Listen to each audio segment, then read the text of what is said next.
প্রিয় দর্শক বন্ধুরা, আসসালামু আলাইকুম ও অন্য ধর্মের বন্ধুদের শুভেচ্ছা জানিয়ে Rupanti family blog YouTube channel থেকে আমি রূপন্তী আপনাদের মাঝে অ্যানাদার নতুন একটি রেসিপি ভিডিও নিয়ে চলে এলাম।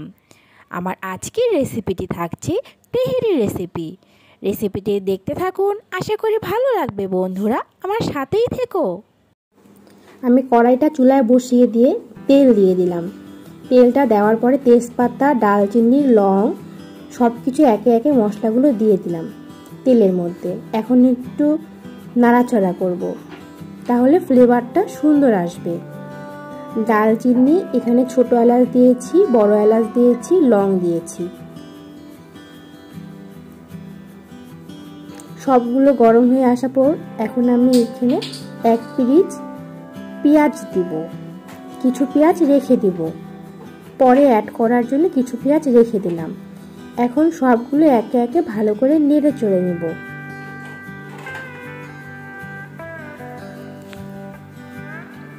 এখন নাড়াচাড়া করব।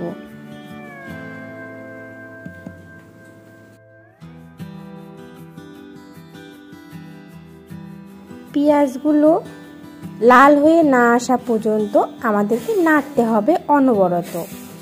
আমি এটা রেডিমিক্স তেহেরি মশলা দিয়ে রান্না করব। এখন আমি একে একে সব মশলাগুলো অ্যাড করব। রসুন বাটা, জিরা বাটা, আদা বাটা এখানে অ্যাড করব। অ্যাড করে আমি এখন এটা অনবরত নাড়তে থাকব।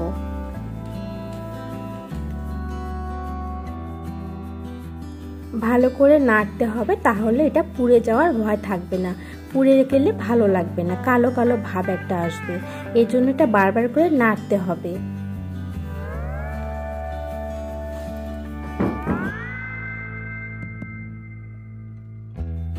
আমি এখানে জয়ফল আর জয়ত্রী নিয়েছি। জয়ফল জয়ত্রীটা এখানে দিয়ে দিব, তাহলে রেস্টুরেন্টের মতো একটা ফ্লেভার আসবে। এখানে জয়ফল আর জয়ত্রী গুঁড়ো দিয়ে দিলাম। এটা আমি ব্লেন্ড করিনি, আমি একটু নেড়ে চড়ে এটা ঠিক করে রেখেছিলাম। এখন সুন্দর করে এখানে কাঁচামরিচ দিয়ে দিয়েছি। আমি এটা রেডিমিক্স মশলাটা থেকে অর্ধেকটা দিব। যেহেতু আমি 1 কেজি আন্দাজের করব, তাহলে আমাকে অর্ধেক দিতে হবে। এটা প্যাকেটটা আছে 8 জনের, আমি 4 জনের করব, সেই জন্য আমি অর্ধেকটা দিয়েছি রেডিমিক্স মশলা। রেডিমিক্স তেহেরি মশলাটা আমি অর্ধেক ইউজ করেছি। এখন স্বাদ মতো লবণ দিয়ে দিব। যার যেমন স্বাদ সে তেমন লবণটা দিবে। কেমন, আমি যতটুকু লাগবে ততটুকু এখন লবণ দিয়ে দিলাম। এখন ভালোভাবে নাড়তে থাকবো। নাড়তে নাড়তে এখন দেখেছো চলে এসেছে, রঙটা বোঝাই যাচ্ছে হয়ে এসেছে।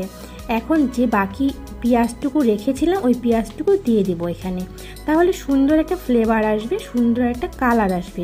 এই জন্যে বাকি পেঁয়াজটুকু আমি রেখে দিয়েছিলাম।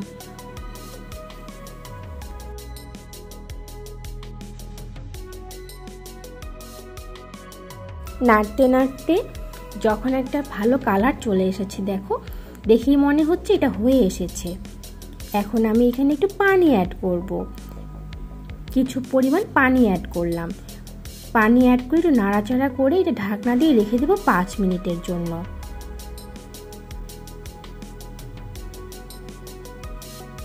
আমি এখন ঢাকনা দিয়ে রেখে দিচ্ছি এটা 5 মিনিটের জন্য। 5 মিনিট পরে খুলে দেখলাম কেমন হলো।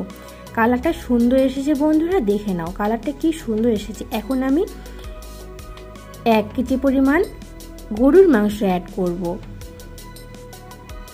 গরুর মাংসটি আমি এখন অ্যাড করছি।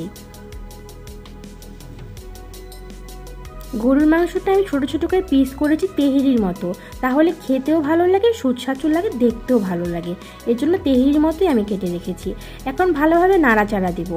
নাড়াচাড়া দিয়ে সুন্দর করে সব থেকে মশলাগুলোর জন্য ঢুকে যায়, সেই জন্য নাড়াচাড়াটা ভালো করে করতে হবে, তাহলে সব দিকে মশলা লবণ ঢুকে যাবে।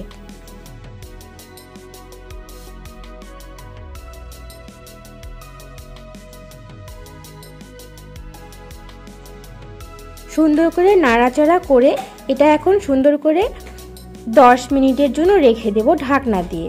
ঢাকনা খুলে দেখব কেমন হয়েছে। ঢাকনা খুলে দেখছি হয়ে এসেছে, আমার তেহেরির গরুর মাংসটি হয়ে এসেছে।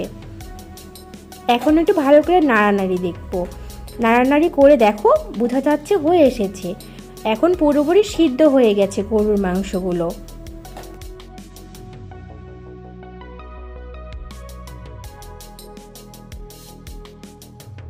গরুর মাংসটি একটু ভাজা ভাজা করার জন্য ভালোভাবে নাড়তে হবে অনবরত, তাহলে একটু ভাজা ভাজা ভাব হয়ে আসবে। তখনই বুঝতে পারবো আমাদের এটা তেহেরির গরুর মাংসটি হয়ে এসেছে। আমারটা হয়ে এসেছে, আমার তো মনে হচ্ছে হয়ে এসেছে। তোমরা দেখো বন্ধুরা, হয়ে এসেছে। এখন আমি এখানে আতপ চাল 1 কেজি পরিমাণ রেখেছি ধুয়ে। আমি এখন আতপ চালটি দেখো, আতপ চালটি 1 কেজি পরিমাণ ধুয়ে রেখেছি আমি এখানে। এখন সবগুলো গরুর মাংসগুলো এখন আমি উঠিয়ে নিয়েছি। আমি আলাদা করে গরুর মাংসগুলো উঠিয়ে রেখে যেই মশলাটা ছিল সেই মশলাটাতে এখন ভালো করে পোলার চালগুলো দিয়ে দিলাম। পোলার চালগুলো দিয়ে ভালো করে পোলার চালগুলো নাড়তে হবে। পোলার চালগুলো এখন সুন্দর করে নেড়ে চেড়ে সব দিকের জন্য মশলাটা ঢুকে সেদিকে লক্ষ্য রাখতে হবে। পোলার চালটা ভালো করে নাড়তে হবে, তাহলে আমাদের পোলাওটি ঝরঝরা হয়ে আসবে। আর যদি ভালো করে না নাড়ি তাহলে পোলাওটি ন্যাপটা ভাব হয়ে আসবে। সেই জন্য ভালো করে নাড়তে হবে। নাড়ার পরে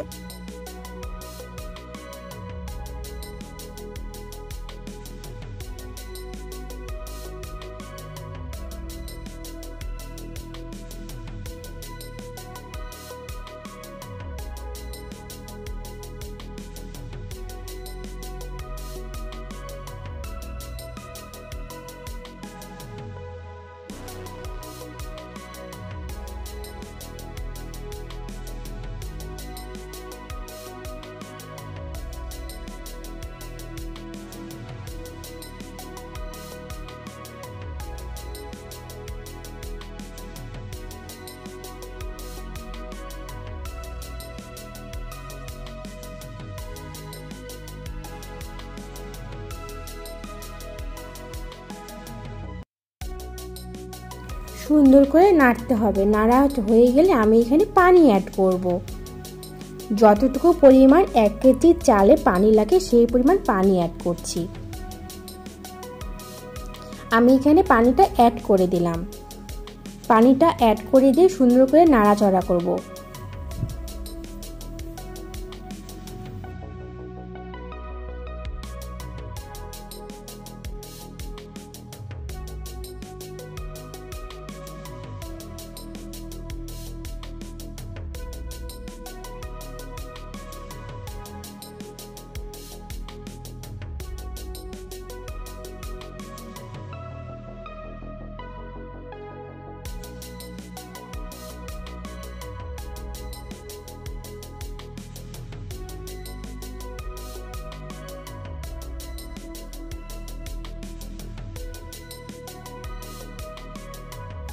সুন্দর করে নাড়াচাড়া করে পানিটা অ্যাড করলাম। পানিটা অ্যাড করে আমি এখানে কিছু কাঁচামরিচ দিয়ে দিলাম।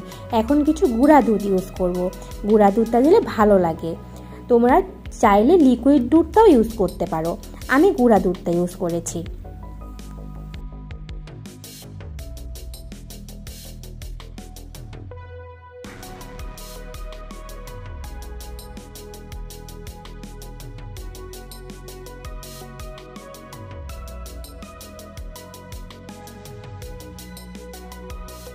এখন সুন্দর করে নাড়াচাড়া করে এখন সুন্দর করে ঢাকনা দিয়ে রেখে দেব। ঢাকনা দিয়ে 20 মিনিটের জন্য আমরা রেখে দেব। 20 মিনিটের জন্য ঢাকনা দিয়ে রেখে দিলাম। 20 মিনিট পরে ঢাকনাটা খুলে দেখব কেমন হয়েছে। হয়ে এসেছে, আরও কিছুক্ষণ লাগবে। আবার ঢাকনা দিয়ে রেখে দেব কিছুক্ষণের জন্য।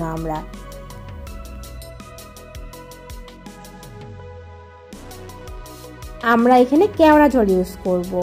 কেওড়া জলটা দিলে একদম রেস্টুরেন্টের মতো স্বাদ আসবে।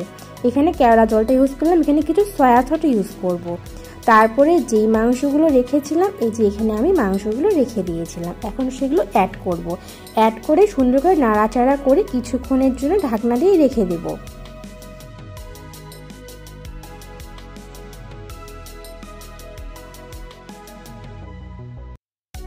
কিছুক্ষণের জন্য ঢাকনা দিয়ে রেখে দিচ্ছি। কিছুক্ষণের জন্য ঢাকনা দিয়ে রেখে দিলাম। এখন ঢাকনাটা খুলে দেখব। দেখো হয়ে এসেছে, কি সুন্দর কালার হয়েছে। দেখে তো বেশ লোভনীয় লাগছে, আমার কাছে বেশ ভালো লাগছে।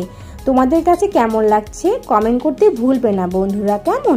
তোমাদের কমেন্টের অপেক্ষায় রইলাম। এখন আমি সুন্দরভাবে এটা পরিবেশন করব।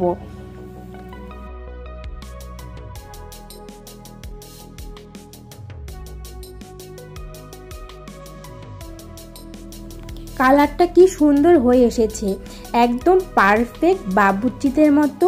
পুরান ঢাকার রেসিপি করতে হলে এভাবে তোমরা বাসায় ট্রাই করতে পারো রাঁধুনি রেডিমিক্স তেহেরি মশলা দিয়ে। আমার কাছে ভালো লাগছে, তোমাদের কাছে কেমন লাগে তোমরাও বাসায় তৈরি করে দেখতে পারো বন্ধুরা। তোমাদের কমেন্টের অপেক্ষায় রইলাম।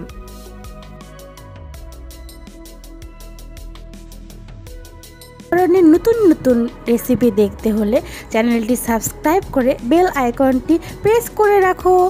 এতক্ষণ আমার সাথে থাকার জন্য অসংখ্য ধন্যবাদ বন্ধুরা। আজকের মতো বিদায় নিচ্ছি। আল্লাহ হাফেজ।